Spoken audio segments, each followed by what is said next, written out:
Good morning and welcome to Prog Monster. My name is Murph and I'm the host of this show, a show dedicated to progressive rock, hard rock, heavy metal, and other forms of rock music.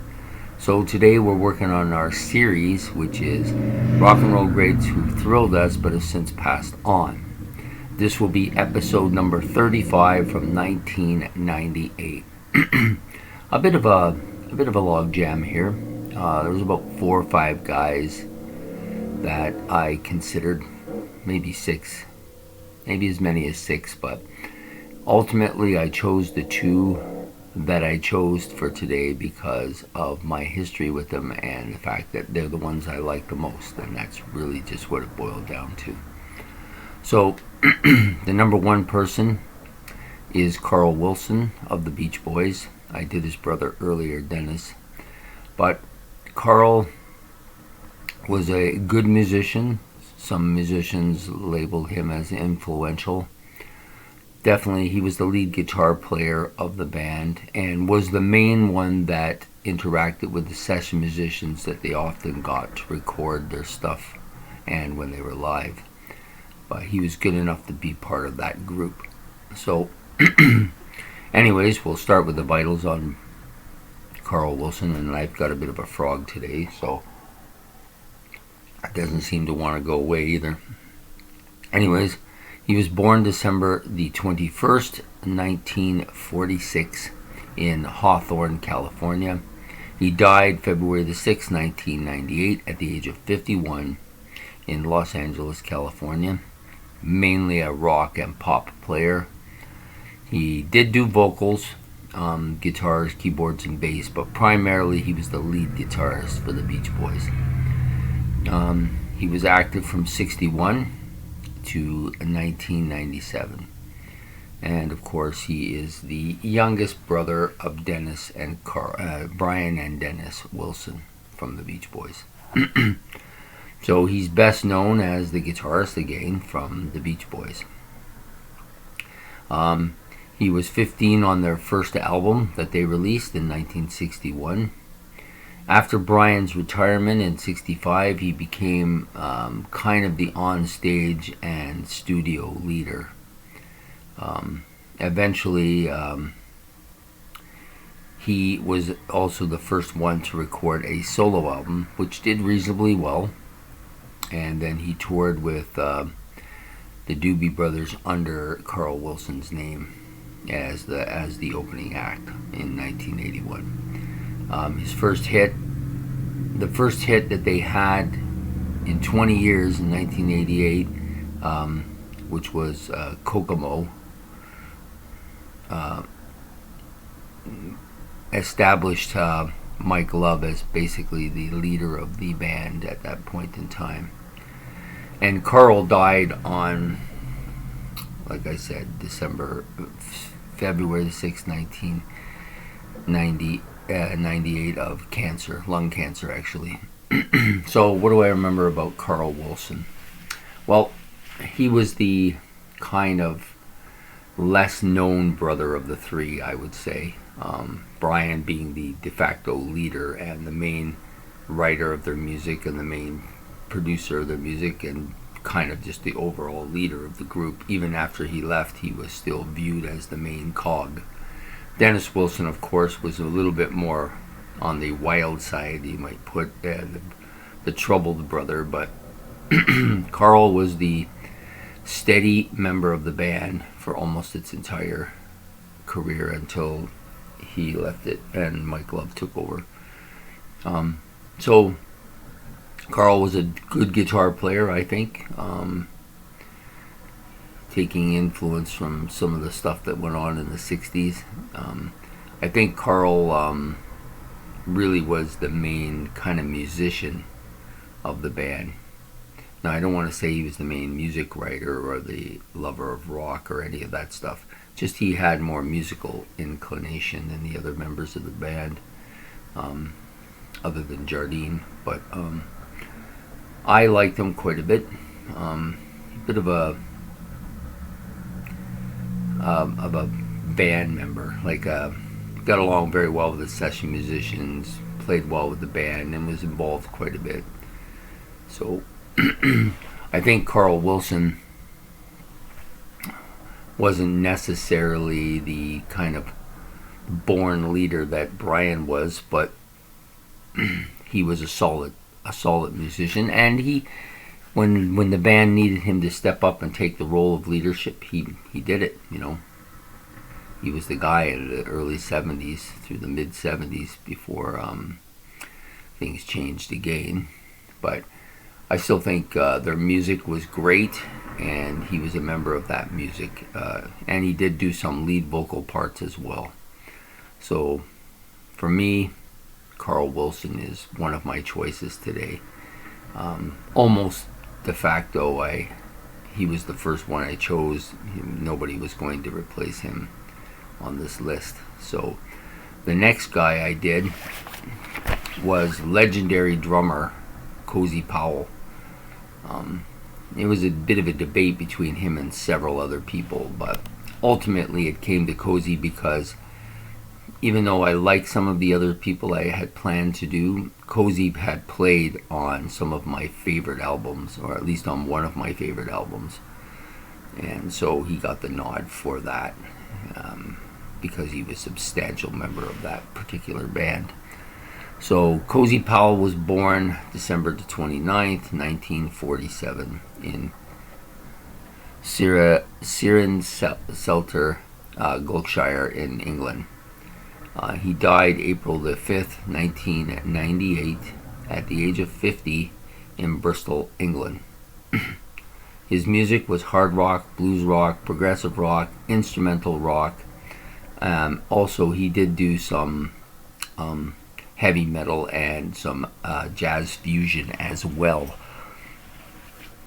So anyways, Powell took his name from jazz drummer Cozy Cole, and he played okay, wait a minute, I can't even read my own writing. Damn, you think I could take time and write better, but I just never do. I don't know why that is. Okay, so he played at the Isle of Wight. That's what it was. I thought it said, but I wasn't sure. With the Tony Joe White Band. And it was at this point in time that he won the prestigious job as drummer of the Jeff Beck Group, who he played with for a few years. They did a couple of albums together. And then in 73 he formed a band called Bedlam, in which he attempted to make this kind of I'm not sure what you would call it. Anyways, he did play with them, and then after that he attempted to form another band with Clem Clemson, and I remember what it was. He did a solo album in which he had his only hit, which was Dance with the Devil. Then he did this attempt to form a band with Clem Clemson and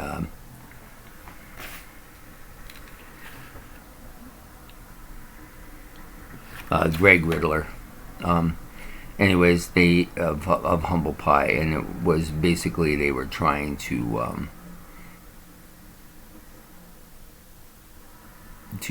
make another kind of a power trio thing. They tried this again. Tried another power trio with which featured Glenn Tipton and John Entwistle. That would have been interesting to hear. I like both those musicians quite a bit. I think that Entwistle is very underrated as far as bass players go, and people say he's a great bass player, but I think he's better than even that. So so they tried a power trio that didn't really take off. Then he joined Blackmore's Rainbow, in which he played with them for about 5 years. It's at this point in time that he had what I consider to be my most famous moment with him, but I'll get into that after. He then played with the Michael Schenker Band, and then Whitesnake, and Gary Moore, and then he played with Sabbath from 1988 to 91. And then he was killed in a car accident in a Saab, doing 167 kilometers an hour. Apparently the back tire was leaking and lost control and thrown from his car and was dead. But however, back to what I know about Cozy. Cozy Powell was one of the great drummers of the 70s and 80s as far as I'm concerned. One of my favorites too. I think he's in my top 5. I'm not 100% sure, but I know he's up there for sure. He played the opening to the song Stargazer on the Rainbow Rising album, which featured this opening drum riff, which to me is iconic. And that song in itself is one of the greatest. That album is very good as well. I really like it quite a bit. It's one of my favorite. And then he played another with Black Sabbath. I didn't really follow Black Sabbath at the time. That's with the Tony Martin era. But again, a legendary drummer. And then he ended up with ELP for a while too. Emerson, Lake and Powell this time, as they tried to recapture some stuff. So he was well thought of. I mean, you know, you think about the first big band that he joined, which was I can't remember, the Jeff Beck group. When he played with Jeff Beck, I mean, Jeff Beck thought enough of him to give him that job. I mean, this is a guy who was well thought of as far as his drumming ability goes. How he lasted in a band with Rainbow for 5 years with Richie Blackmore at the helm, I will never really understand, but he did. Great drummer. I think he is one of the great rock drummers of all time. He also did some jazz fusion stuff too, so he wasn't just limited to rock.